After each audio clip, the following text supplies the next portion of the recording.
الحمد لله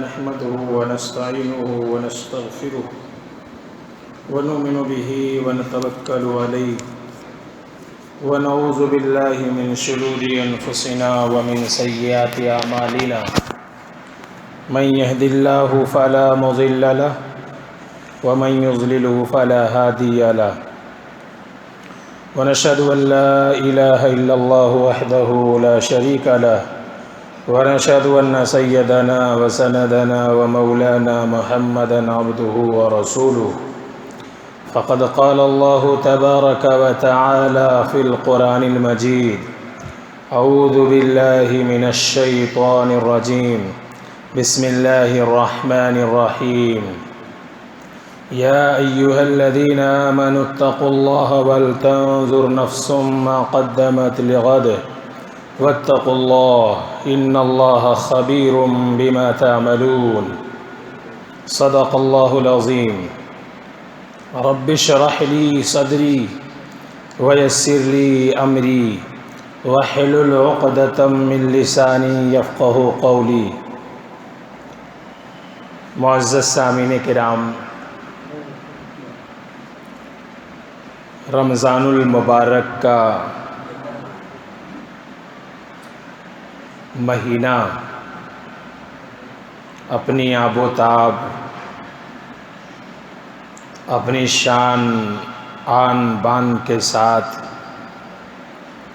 رخصت ہوا.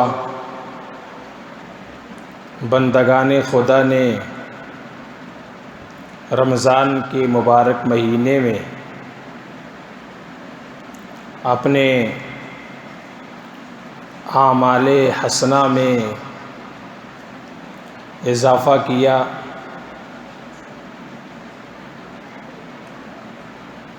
بہت سے اللہ کے بندوں نے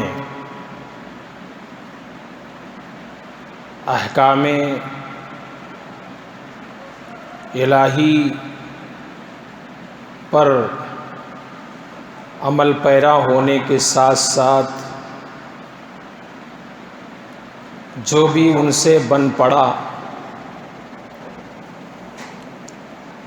اچھے کاموں کی طرف،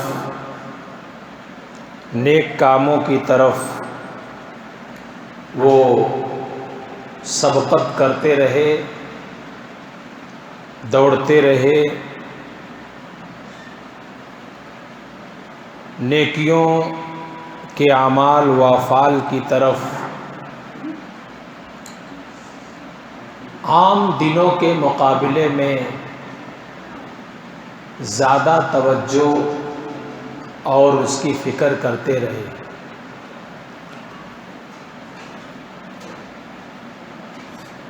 احکام خداوندی جتنے ہیں وہ صرف رمضان کے مبارک مہینے تک محدود نہیں ہیں. ایک رمضان کے مبارک مہینے کا روزہ تھا جو رمضان کے ساتھ خاص تھا، اور ایک نماز تراویح تھی جو رمضان کے ساتھ خاص تھی. ایک سنت مؤکدہ علی الکفایہ کا وہ اعتکاف تھا جو رمضان کے اخیر عشرے کے ساتھ خاص تھا. باقی جو دوسرے اعمال ہیں، نماز پنجگانہ ہے، نفلی روزے ہیں، نفلی صدقے ہیں، اور نفلی اعتکاف ہے، اور دوسرے جو بھی نیک اعمال و افعال ہیں، اور اللہ کے دوسرے جو احکام ہیں، قرآن کی تلاوت ہے، ذکر و اذکار ہے، تسبیحات ہے، لوگوں کے ساتھ اچھا معاملہ کرنا ہے، سچ بولنا ہے، جھوٹ سے بچنا ہے، ایفائے عہد وعدے کا پورا کرنا ہے، ناپ تول کو پورا دینا ہے، کمی سے بچنا ہے، یہ جو دوسرے اعمال حسنہ ہیں وہ پوری زندگی کے لیے ہیں، لیکن دیکھا یہ جاتا ہے کہ رمضان کے مبارک مہینے میں نماز پڑھنے والوں کی ایک بھیڑ لگ جاتی ہے، قرآن پڑھنے والوں کی ایک بھیڑ لگ جاتی ہے، اور دوسرے نیک اعمال کرنے والوں کی ایک قطار لگی ہوئی رہتی ہے، لیکن جو ہی رمضان کا مبارک مہینہ رخصت ہوتا ہے وہ بھیڑ بھی ختم ہو جاتی ہے، وہ اعمال بھی بند ہو جاتے ہیں۔ ایسا لگتا ہے کہ رمضان کے مبارک مہینے کے ساتھ یہ اعمال خاص تھے اور رمضان کے جاتے ہی وہ سارے اعمال ختم ہو گئے۔ بہت سارے اللہ کے بندے ایسے ہیں جنہوں نے یہ سمجھا ہے کہ رمضان کا مبارک مہینہ اعمال حسنہ میں اضافہ کا مہینہ ہے، کہ اس میں کچھ زیادہ ہمت سے اور کچھ زیادہ قوت اور طاقت سے بندوں کو زیادہ عمل کرنا چاہیے، اور یہی چیز مقصود ہے۔ چنانچہ اللہ کے نبی صلی اللہ علیہ وسلم کے بارے میں آتا ہے کہ اللہ کے نبی عام دنوں میں احکام خداوندی پر کما حقہ عمل کرتے تھے، لیکن رمضان کا مبارک مہینہ آنے سے پہلے اپنی کمر کس لیتے تھے اور بھی زیادہ چاق چوبند ہو کر اللہ کے نبی صلی اللہ علیہ وسلم اللہ کے احکامات کو بجا لاتے تھے۔ اب جن اللہ کے بندوں نے رمضان کے مبارک مہینے میں اعمال کیے ہیں، انہیں یہ نہیں سوچنا چاہیے کہ ہم نے تو رمضان کے مبارک مہینے میں خوب عمل کر لیے، خوب عمل کر لیے، خوب نمازیں ہم نے پڑھی ہیں اور روزے رکھے ہیں، تراویح پڑھی ہے، صدقہ و خیرات کیے ہیں، زکوٰۃ کی ادائیگی کی ہے، اور بہت سارے اعمال ہم نے کثرت سے کر لیے ہیں اور اپنے نام اعمال میں نیکیوں میں خوب اضافہ کر لیا ہے، ایک انبار جمع کر لیا ہے، تو بس ہمارے لیے اب نجات کے لیے وہ کافی ہے، ہماری نجات کے لیے وہ اعمال کافی ہیں، اب بقیہ 11 مہینوں میں ہمیں عمل کی ضرورت نہیں ہے۔ کچھ اللہ کے بندوں نے اس طریقے سے رمضان کے مبارک مہینے کے عمل پر تکیہ کر لیا ہے کہ رمضان کا مبارک مہینہ تھا، نفل پڑھ کر ہم نے فرض کا ثواب حاصل کر لیا، فرض پڑھ کر ہم نے 70 فرض کے برابر نیکیاں حاصل کر لی ہیں، تو ایک اعمال کا انبار ہمارے نام اعمال میں آ گیا ہے، تو اب کیا ضرورت ہے نمازیں پڑھنے کی اور کیا ضرورت ہے اور نیک اعمال کرنے کی؟ کچھ کچھ فہم، کچھ کم فہم لوگوں نے اس طریقے سے سمجھ لیا جس کی بنیاد پر رمضان کا مبارک مہینہ ختم ہوتے ہی مسجدیں ویران ہو جاتی ہیں، وہ چہل پہل ختم ہو جاتی ہے۔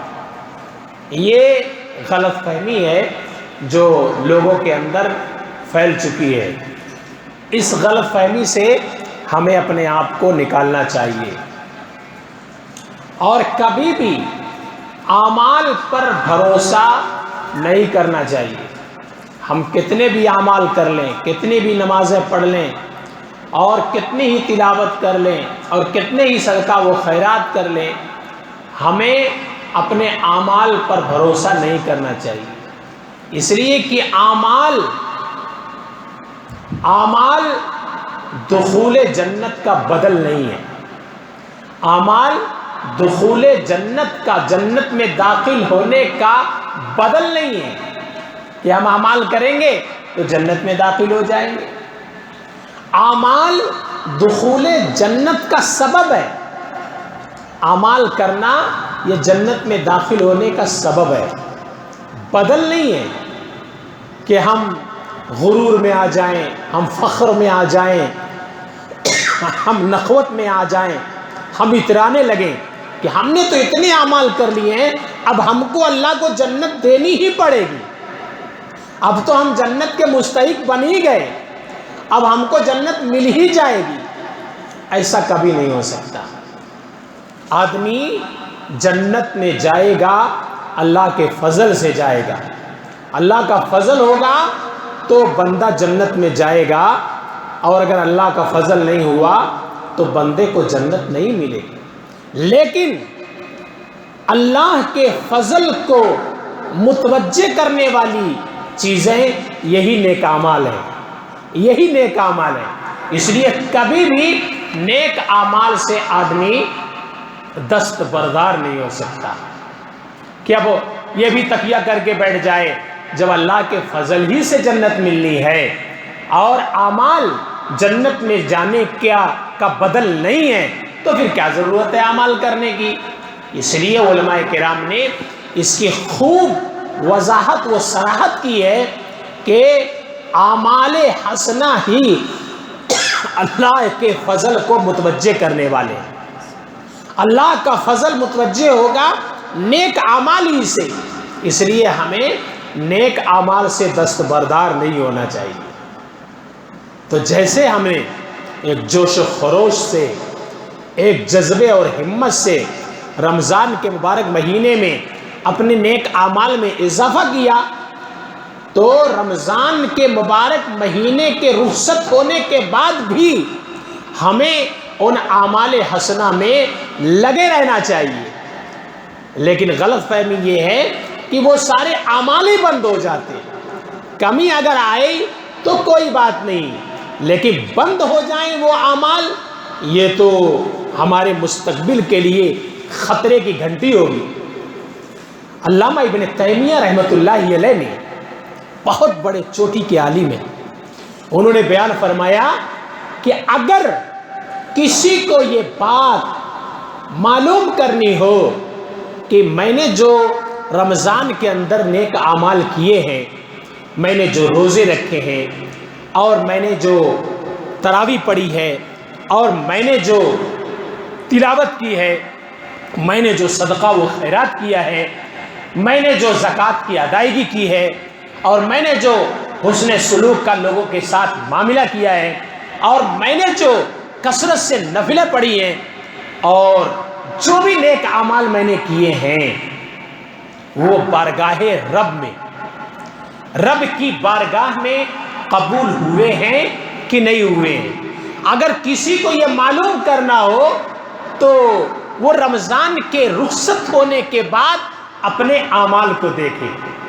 اگر طاعات کی، اگر عبادات کی، اگر ان نیک اعمال کی توفیق مل رہی ہے رمضان کے رخصت ہونے کے بعد بھی، تو آدمی سمجھ لے کہ اس کے اعمال وہ عند اللہ مقبول ہو گئے۔ اور اگر رمضان رخصت ہوا، وہ سارے کے سارے اعمال ہی ساتھ میں رخصت ہو گئے، تو اس کا مطلب یہ ہے کہ وہ اعمال عند اللہ مقبول نہیں ہوئے۔ اس لیے کبھی کبھار نفلی روزے بھی رکھنے چاہیے، نفلی نمازیں بھی پڑھنی چاہیے، اور صدقہ و خیرات نفلی کرتے رہنا چاہیے۔ یہ گزشتہ آپ کے فرائض اعمال کے قبولیت کی علامت سمجھے جاتے ہیں۔ اس لیے اپنے ان گزشتہ نیک اعمال میں رمضان کے رخصت ہونے کے بعد بھی لگے رہنا چاہیے۔ اب اگر رمضان میں آپ نماز پڑھ رہے تھے، رمضان ختم ہوتے ہی آپ کی نماز بھی رمضان کے ساتھ رخصت ہو گئی، تو کیا گارنٹی ہے؟ کیا کہا جائے گا؟ یہی تو کہا جائے گا کہ گویا کہ اللہ نے آپ کے سارے اعمال کو آپ کے منہ پر مار دیا، آپ کے اعمال عند اللہ، اللہ کے یہاں قبول نہیں ہوئی۔ تو قبولیت کی علامت علامہ ابن تیمیہ رحمۃ اللہ علیہ نے بیان فرمائی ہے، اگر رمضان کے رخصت ہونے کے بعد بھی ان نیک اعمال کی توفیق مل رہی ہے، جو نیک اعمال آپ رمضان کے مبارک مہینے میں کر رہے تھے، تو گویا کہ وہ نیک اعمال آپ کے قبول ہوئے۔ اگر رمضان کے مبارک مہینے کے رخصت ہوتے ہی وہ سارے کے سارے نیک اعمال رخصت ہو گئے، تو اس کا مطلب یہ ہے، خدشہ ہے، خطرہ ہے، ڈر ہے اس بات کا کہ شاید اللہ نے سارے ان نیک اعمال کو ہمارے مردود کر دیا۔ تو بہت ڈرنے کی ضرورت ہے، بہت پھونک پھونک کر قدم اٹھانے کی اور رکھنے کی ضرورت ہے۔ آج کے اس پرفتن دور میں جو دیکھا جا رہا ہے، برسوں سے دیکھا جا رہا ہے کہ رمضان کا مبارک مہینہ آتے ہی لوگوں کی ایک بھیڑ مسجد میں جمع ہوتی ہے، اور رمضان کے رخصت ہوتے ہی وہ بھیڑ بندوں کی ختم ہو جاتی ہے، جبکہ نماز پن جگانا، نماز پن جگانا ایسی اللہ کی طرف سے دی ہوئی عبادت ہے جو زندگی میں کبھی بھی معاف نہیں ہے، کبھی بھی معاف نہیں ہے۔ بندہ بالغ ہوا، بلوغت کے بعد سے یہ نماز فرض ہوئی، تو نماز کسی بھی حال میں بندے سے معاف نہیں ہے، کسی بھی حال میں۔ بس یہ اور بات ہے کہ شکل اور حیت آدمی کے بساط اور آدمی کے قوت اور آدمی کے طاقت اور آدمی کے بس کے اعتبار سے شکل اور صورت نماز کی بدلتی رہتی ہے۔ ایک آدمی کھڑے ہو کر نماز نہیں پڑھ سکتا، رخصت ہے رب کی طرف سے، وہ بیٹھ کر نماز پڑھے گا۔ ایک آدمی بیٹھ کر نماز نہیں پڑھ سکتا، رخصت ہے رب کائنات کی طرف سے، وہ لیٹ کر نماز پڑھے گا۔ اگر وہ لیٹ کر نماز نہیں پڑھ سکتا، رب کی طرف سے حکم ہے وہ اشارے سے نماز پڑھے گا، دل میں اشارہ کرے گا۔ اگر وہ لیٹ کر تھوڑا جھک نہیں سکتا، تو اپنے دل کے اندر وہ نیت کر کے کہ اب میں کھڑا ہوا ہوں، اب میں رکوع میں ہوں، اب میں سجدے میں ہوں، اب میرا قاعدہ ہے اور میں تشہد پڑھ رہا ہوں، اس طریقے سے وہ نماز پڑھے گا۔ لیکن نماز کسی بھی حال میں بندے مومن سے معاف نہیں ہے، ہر حال میں نماز پڑھنا ہے اور ہر جگہ پر نماز پڑھنا ہے۔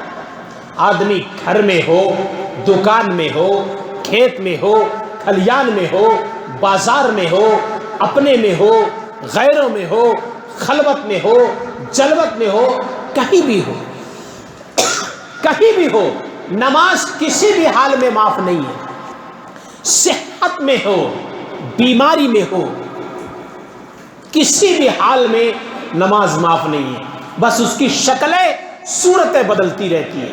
یہاں تک کہ اگر بندہ میدان کارزار میں ہو، تلواروں کے نیزوں کے سائے میں ہو، پھر بھی نماز معاف نہیں ہے، اس وقت بھی نماز پڑھنی ہے۔ وہاں بھی شکل اور صورت الگ ہے، بدلی ہوئی ہے کہ کس انداز سے اور کس ترتیب سے وہ نماز پڑھیں گے۔ کچھ لوگ مہازارائی میں لگے رہیں گے، دشمن سے مقابلہ کر رہے ہوں گے، اور کچھ لوگ ایک رکعت آ کے نماز پڑھیں گے، پھر باری لگا کر وہ جائیں گے، سینہ سپر ہو کر دشمن سے مقابلہ کریں گے، پھر وہ لوگ آئیں گے نماز ادا کریں گے۔ اس طریقے سے یعنی نماز میدان کارزار میں بھی معاف نہیں ہے۔ اگر نماز کا وقت ہو گیا ہے تو نماز کو قضا کرنے کے بجائے ادا پڑھنے کے لیے میدان کارزار میں بھی نماز پڑھنا ہے، نماز وہاں بھی معاف نہیں ہے۔ یہ کیسا ہم نے دین بنا لیا، یہ کیسا ہم نے اسلام بنا لیا، یہ کیسی ہم نے شریعت بنا لی کہ رمضانی مسلمان ہم نے اپنے آپ کو بنا لیا کہ رمضان کا مبارک مہینہ آیا، چند نمازیں ہم نے پڑھ لی اور سمجھا کہ ہم نے اللہ کی عبادت کا حق ادا کر دیا، اپنی بندگی کا حق ادا کر دیا، اور ہم نے نیک اعمال میں اتنا اضافہ کر لیا کہ اب ہم جنت کے مستحق بن گئے، جنت ہم نے الاٹ کر لی، اب جنت کے ہم ٹھیکیدار بن گئے، اب جنت ہم سے کوئی چھین نہیں سکتا۔ اس طریقے سے ہم نے اپنے ذہن و دماغ میں بٹھا لیا۔ دیکھیے رمضان کا مبارک مہینہ رخصت ہوا اور جمعہ کا دن ہے، مبارک دن، سید الایام ہے، دنوں کا سردار ہے جمعہ کا دن، اور کتنی ساری فضیلتوں کا حامل ہے جمعہ کا دن۔ جمعہ کے دن میں معدودے لوگ آئے ہوئے، گنے چنے لوگ آئے ہوئے۔ کیا کہا جائے گا اسے؟ کیا کہا جائے گا کہ مومن بندے کس قدر نیکیوں کی طرف آگے بڑھنے والے ہیں، نیکیوں کا شوق رکھنے والے ہیں، اللہ کے احکامات پر کما حقہ عمل کرنے والے ہیں، کہاں کہا جا سکتا ہے؟ تو آج یہ جو معمول بنا لیا گیا ہے یہ اسلام نہیں ہے۔ اللہ فرماتے ہیں ادخلوا فی السلم کافہ، اسلام میں پورے طور پر داخل ہو جاؤ، پورے داخل ہو، آدھا تیتر آدھا بٹیر ایسا نہیں۔ اسلام میں داخل ہو تو پورے داخل ہو جاؤ، سر کے بالوں سے لے کر پاؤں کے ناخنوں تک آپ مسلمان بن کر رہو، آپ مسلمان بن کر رہو۔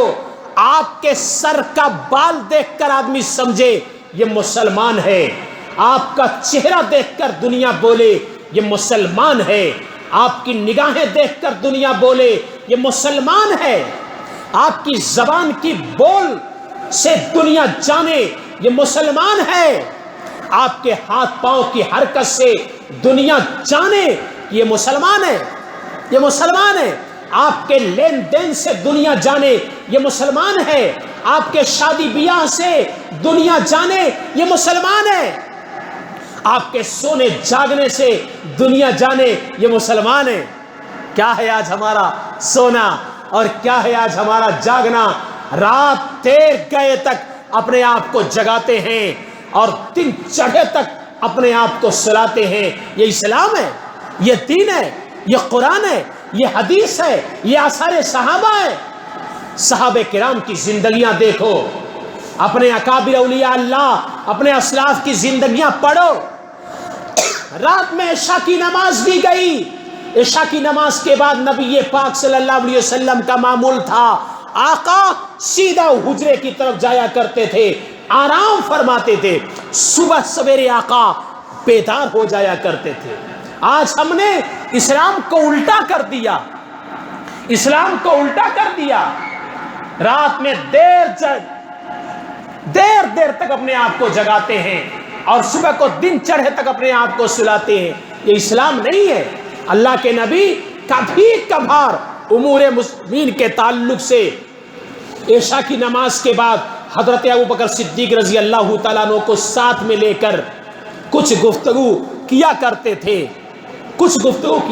تھے، حضرت عمر رضی اللہ تعالیٰ عنہ بھی ساتھ ہوا کرتے تھے، لیکن عام معمول اللہ کے نبی کا یہ تھا کہ آقا عشاء کی نماز کے بعد سیدھا حجرے مبارک کی طرف رخ فرمایا کرتے تھے۔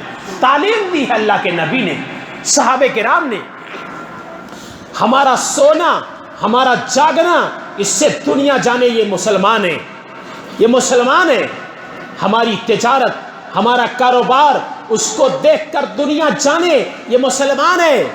زبان کی سچائی، ایفائے عہد، وعدے کی پختگی سے دنیا جانے یہ مسلمان ہے۔ اللہ نے فرمایا ادخلوا فی السلم کافہ، اسلام میں پورے طور پر داخل ہو جاؤ۔ یہ کیا بات ہوئی؟ جب چاہا کسی ماڈرن آدمی کا لباس پہن لیا، جب چاہا کسی فلمی دنیا میں کام کرنے والے ایکٹر کی شکل بنا لی، جب چاہا کسی فلمی دنیا میں کام کرنے والے ہیرو کا بال اپنے سر پہ اگا لیا. یہ تو اسلام نہیں ہے، یہ تو قرآن نہیں ہے. اسلام ایک خوددار مذہب ہے. اسلام ایک شاندار مذہب ہے. اسلام ایک شان اور آن اور بان رکھنے والا مذہب ہے.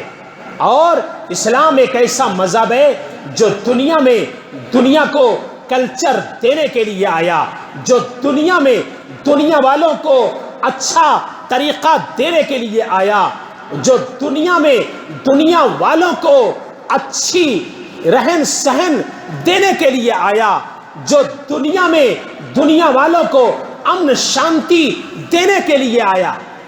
اسلام ہے، وہ اسلام ہے، وہ قرآن ہے، وہ حدیث ہے. آج ہم نے مذاق بنا لیا. آج دنیا اسی لیے کہہ رہی ہے کہ اسلام غلط نہیں ہے، غلط مسلمان ہے. اسلام غلط نہیں ہے، غلط مسلمان ہے. اور آج دنیا اسلام کو مسلمان کے اعتبار سے دیکھ رہی ہے، مسلمان کے حوالے سے دیکھ رہی ہے. اسلام کو مسلمان کے حوالے سے دیکھ رہی ہے. تو ہمیں اپنے آپ کو، اپنے اسلام کو اپنے اعتبار سے دکھانا چاہیے کہ دنیا ہمیں دیکھ کر کہے کہ ہاں یہ سچا اسلام ہے، یہ سچا مسلمان ہے. اسلام تو حقیقت میں یہ ہے، ہماری زندگیوں کو دیکھ کر ہمارے اسلام کا تعارف ہو. ہمیں اس طریقے سے زندگی گزارنا چاہیے. آج ہم نے اپنی زندگیوں سے اسلام کا صحیح نقشہ بدل دیا. ہم نے اپنی زندگیوں کے ذریعے سے اسلام کو بدنام کر دیا. نبی کے دامن کو ہم نے داغدار کر دیا اپنی زندگیوں سے. ہمیں اپنے آپ کو سدھارنے کی ضرورت ہے، ہمیں اپنے آپ کو بنانے کی ضرورت ہے. تو نماز رمضانی نماز نہیں ہے. نماز صرف رمضان میں پڑھنے کی چیز نہیں ہے. نماز تو بلوغت کے بعد سے پوری زندگی پڑھنا ہے. اسے ایک وقت کے لیے چھوڑ نہیں سکتے. ایک وقت کی نماز بھی اگر کوئی قضا کرتا ہے، گرچہ وہ دوسرے ٹائم میں پڑھتا ہے، قضا کرتا ہے. قضا کا مطلب یہ ہے ظہر کا وقت نکل گیا، اسے مغرب کے بعد پڑھتا ہے. مغرب کی نماز کا وقت نکل گیا، اسے عشاء کے بعد پڑھتا ہے، لیکن پڑھتا ہے. اسے قضا کہتے ہیں. قضا کرنے والا، نماز کو قضا کر کے پڑھنے والا، جہنم میں کتنے حقوق جلنا پڑے گا اسے. نماز کو قضا کر کے پڑھنے والا گرچہ پڑھ رہا ہے لیکن ٹائم کو نکال کر دوسرے ٹائم میں قضا کر کے پڑھ رہا ہے تو جہنم میں کتنے حقوق چلنا پڑے گا. تو جو سرے سے نماز نہیں پڑھتا اسے جہنم میں کتنا جلنا پڑے گا. اس بات کی فکر ہمیں کرنی پڑے گی. ہم نے سمجھ لیا کہ نماز رمضان میں پڑھنے کی چیز ہے. نماز رمضان میں پڑھنے کی چیز نہیں. نماز تو زندگی میں ہر حال میں، ہر وقت میں پڑھنا ہے، ہر کیفیت میں پڑھنا ہے. جس کیفیت میں ہو، مالداری میں ہو، غربت میں ہو، صحت میں ہو، بیماری میں ہو، اور حالت حضر میں ہو، گھر میں ہو، حالت سفر میں ہو، پھر بھی آپ کو نماز پڑھنی ہے. نماز آپ کو چھوڑنا نہیں ہے. تو ہم نے اسلام کو مسلمانوں کیسا بنا دیا. کچھ لوگوں نے رمضان کے مبارک مہینے کے اعمال پر تکیہ کر لیا، بھروسہ کر لیا کہ ہم نے تو رمضان میں عبادت کر لی ہے، نفل پڑھ کے فرض کا ثواب حاصل کر لیا ہے، فرض پڑھ کے 70 فرض کا ثواب حاصل کر لیا ہے، اور ایک انبار اپنے نام اعمال میں نیکیوں کا جمع کر لیا. اب کیا ضرورت ہے ہمیں نماز پڑھنے کی؟ اب کیا ضرورت ہمیں تلاوت کرنے کی؟ اب کیا ضرورت ہمیں صدقہ و خیرات کرنے کی؟ بنی اسرائیل میں ایک زاہد تھا، عابد تھا. وہ اپنے بال بچوں میں رہتا تھا.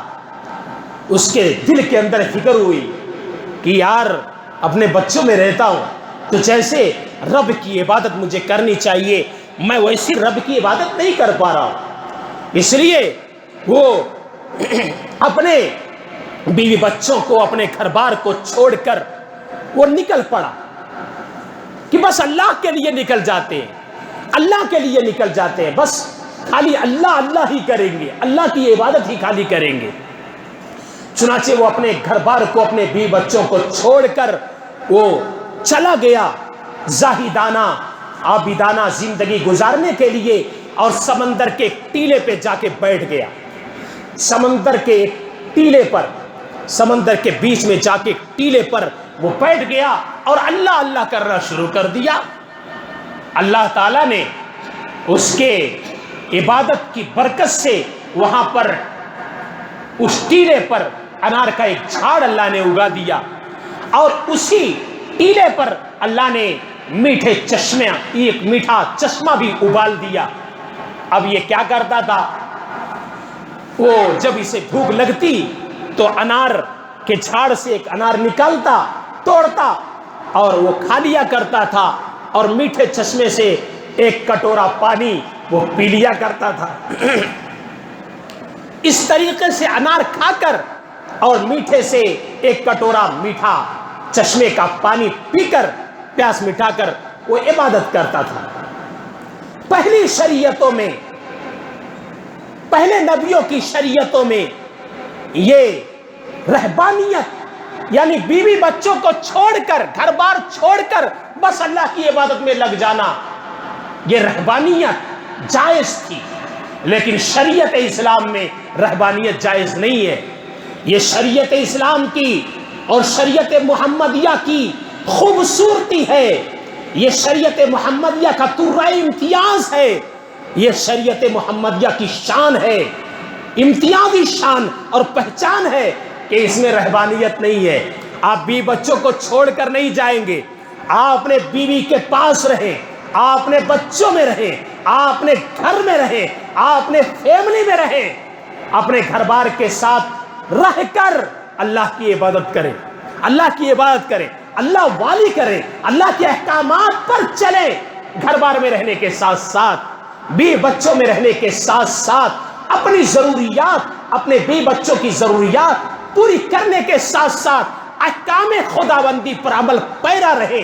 یہ شریعت محمدی کی خوبصورتی ہے اور رب کی طرف سے اس پر انعام ہے۔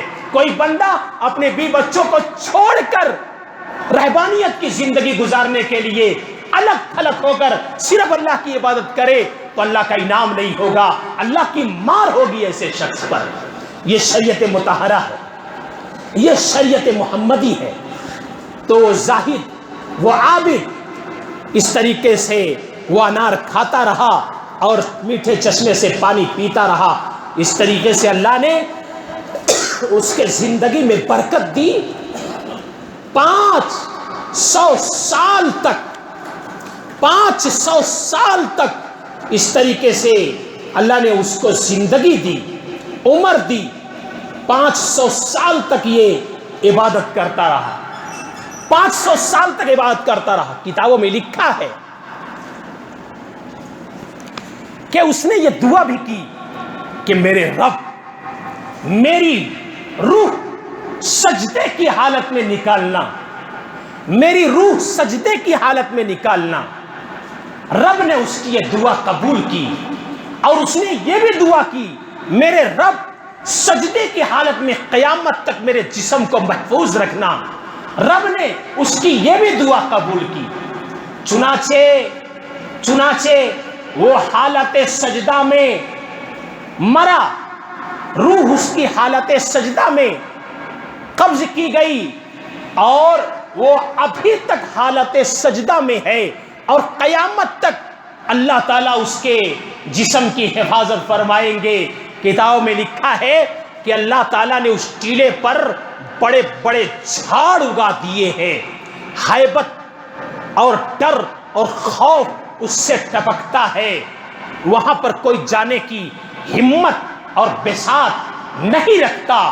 وہ حالت سجدہ میں ہے اور قیامت تک اس کا جسم محفوظ رہے گا۔ 2 دعا اس نے کی، رب نے اس کی دعا قبول کی. 500 سال تک خالص بے ریا اس نے عبادت کی.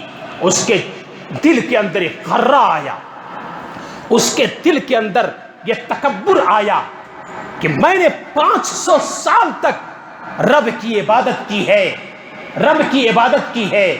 اب جب اسے رب کے سامنے کل قیامت میں پیش کیا جائے گا اور رب اس سے کہے گا کہ جا میں نے تجھے اپنے فضل سے بخش دیا, جا میں نے تجھے اپنے فضل سے بخش دیا, تو وہ کہے گا میرے رب میں نے 500 سال تک بے ریا عبادت کی, خالص عبادت کی, میری عبادت کا کیا ہوا؟ آپ مجھے اپنے فضل سے بخش رہے ہیں تو میرے اعمال کیا جنت میں داخل ہونے کے قابل نہیں؟ اس کے دل میں یہ خیال آئے گا. اس لیے رب اسے جہنم کی ہوا کھلانے کے لیے فرشتوں کے ذریعے سے بھیجے گا. تو فرشتے اسے لے کر جائیں گے, فرشتے اسے لے کر کے جائیں گے اور 500 سال کی مسافت کی دوری پر جب وہ ہوگا, جہنم سے 500 سال کی مسافت کی دوری پر وہ ہوگا, تو جہنم سے گرم لپٹ آئے گی, لو آئے گی, یہ جھلس جائے گا اور اس کا جسم گویا کی جل جائے گا, اس کے گلے پر گویا کی کانٹا آ جائے گا اور پیاس کی شدت یہ برداشت نہیں کر سکے گا. تو العطش العطش, پیاس پیاس یہ پکارے گا, مجھے پانی پلاؤ, مجھے پانی پلاؤ, پانی پانی مانگے گا. تو ایک ہاتھ نمودار ہوگا, اس ہاتھ کے اندر ایک کٹورا پانی ہوگا یا ایک گلاس پانی ہوگا. تو وہ پانی مانگنے کے لیے اشارہ کرے گا, مجھے پانی پلا دو, مجھے پانی چاہیے. تو آواز آئے گی, یہ پانی بغیر ثمن کے, بغیر قیمت کے نہیں ملے گا. تو یہ پوچھے گا اس کی قیمت کیا ہے؟ تو آواز آئے گی, اس ایک پیالے کی قیمت, ایک کٹورا پانی کی قیمت 500 سال کی بے ریا خالص عبادت اگر کسی کے پاس ہے تو یہ گلاس پانی, ایک کٹورا پانی ملے گا. تو کہے گا مجھے پانی پلاؤ, میرے پاس 500 سال کی خالص بے ریا عبادت ہے, مجھے پانی پلا دو. تو پانی دے دیا جائے گا, اس کی 500 سال کی عبادت لے لی جائے گی. وہ پانی پیے گا اور اس کی پیاس تھوڑی دیر کے لیے مٹ جائے گی. پھر فرشتوں کو حکم ہوگا, لاؤ, میرے پاس رب کی طرف سے حکم آئے گا. وہ بندہ اللہ کے سامنے حاضر کیا جائے گا. رب اس سے کہے گا تیرے پاس 500 سال کی خالص بے ریا عبادت تھی, ایک کٹورا پانی, ایک گلاس پانی کے عوض میں تو اس کا سودا کر چکا ہے, اسے بیچ چکا ہے, اب تیرے پاس تو کچھ بھی نہیں ہے. میں نے تجھے 500 سال تک وہ انار کے جو پھل کھلائے ہیں, ایک ایک دانے کا حساب دے, ہر دانے کے بدلے میں تو نے کتنی عبادت کی ہے, ہر انار کے پھل کے بدلے میں تو نے کتنی عبادت کی ہے, مجھے حساب دے. اور روزانہ میں نے تجھے ایک کٹورا میٹھا چشمے سے پانی پلایا ہے, اس ایک کٹورے کے بدلے میں تو نے کتنی عبادت کی ہے, حساب دے, حساب دے. میں نے تجھے ٹھنڈی فضا میں سانس لینے کا موقع دیا, ہر سانس کے بدلے میں تو نے کتنی عبادت کی, مجھے حساب دے. اور میں نے تجھے دیکھنے کے لیے آنکھ کی روشنی اور بینائی دی تھی, ہر ایک آنکھ کی تار کا مجھے حساب دے, اس کے بدلے میں تو نے کتنی عبادت کی. یہ ہکا بکا رہ جائے گا بندہ اور رب کے حضور میں سجدہ ریز ہو جائے گا, کہہ پڑے گا رب تیرے فضل کے سوا کوئی بخشا نہیں جائے گا, رب تیری جنت تیرے فضل ہی سے مل سکتی ہے. مسلمانوں, رمضان کی عبادت پر غرہ کرنے والوں, رمضان کی عبادت پر کبر, غرور, نخوت اور فخر میں مبتلا ہونے والوں, سمجھ رہے ہو کہ ہم نے رمضان کے مبارک مہینے میں عبادت کر کے نفل پڑھ کے فرض کا ثواب اور فرض پڑھ کے 70 فرض کا ثواب حاصل کر لیا اور اپنے نام اعمال میں نیکیوں کا انبار جمع کر لیا، اب یہی چیز ہمارے نجات کے لیے کافی ہے، جنت ہم نے الاٹ کر لی، جنت کے ہم مستحق بن گئے۔ دھوکے میں مت رہو، رب نے یہ سورج جو چلایا ہے، رب نے چاند کی جو چاندنی دی ہے، رب نے جو ستاروں کی جھلملاہٹ دی ہے، رب نے آسمان کا جو سائبان دیا ہے، رب نے زمین کا جو فرش دیا ہے، اور رب نے جو فضا ٹھنڈی اور گرم ہمارے زندگی کے لیے چلائی ہے، رب نے جو قسم قسم کے پھول اگائے ہیں، رب نے آسمان اور زمین کے درمیان میں جو ہزاروں مخلوقات ہماری سیوا کے لیے، ہمارے ضرورت کے لیے، ہماری حاجت کے لیے بنائی ہے، پیدا کی ہے، اگر رب ایک ایک چیز کا حساب لینے پر اتر جائے گا تو ہم کہاں رب کو حساب دے پائیں گے؟ اپنے رب کو یہ کائنات کی جو ہزاروں نعمتیں ہیں، ان تعدوا نعمت اللہ لا تحصوها، اگر آپ رب کی نعمتوں کو گننا چاہیں تو گن نہیں سکتے۔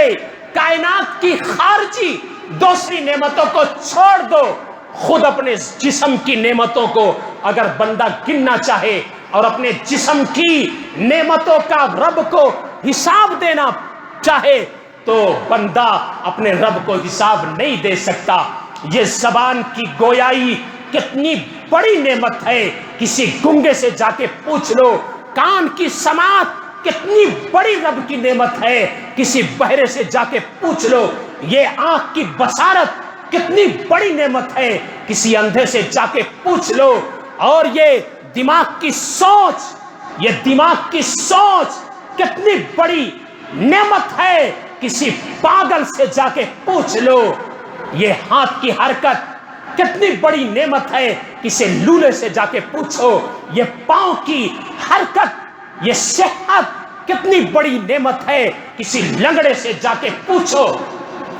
یہ پیٹ کی صحت کتنی بڑی نعمت ہے رب کی، کسی لوز موشن کے بیمار سے جا کے پوچھو۔